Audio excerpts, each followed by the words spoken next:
দর্শক আসলে ভ্রমণ করতে কে না পছন্দ করে। আমরা বিভিন্ন সময় বিভিন্নভাবে ভ্রমণ করে থাকি, এক দেশ থেকে আরেক দেশ, দেশের এ প্রান্ত থেকে ও প্রান্তে।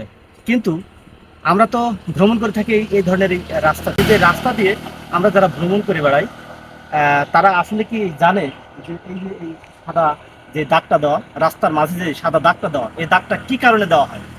এটা কিন্তু একমাত্র যাত্রীরা জানে না, যারা ড্রাইভার তারাই শুধু জানে।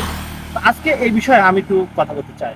আসলে এই যে সাদা যে আইল্যান্ড বা দাগটা দেখতে পাচ্ছেন, এটা একটা সতর্কবাণী। আমি যদি, কারণ বাংলাদেশের নিয়ম অনুযায়ী আমি যখন পথ চলবো বাম সাইড দিয়ে পথ চলবো, যখন আমি ওভারটেক করব তখন ডান সাইড থেকে ওভারটেক করব। ঠিক অনুরূপ এই দাগটা দেওয়াই সেই সতর্কতা। এই যে দাগটা ঠিক রাস্তার মাঝখান দিয়ে দেখছেন, এটা আমি যদি এই সাইডে যাই তাহলে আমার বাম সাইড এটা, আর আমি যদি ওভারটেক করি তাহলে এই ডান সাইড থেকে যাব। এর সতর্কতা সম্পর্কে আজকে আমরা জানলাম। আমরা পরবর্তীতে আরেকটি অন্য তথ্য নিয়ে আসবো। আজ এই পর্যন্ত ভালো থাকবেন।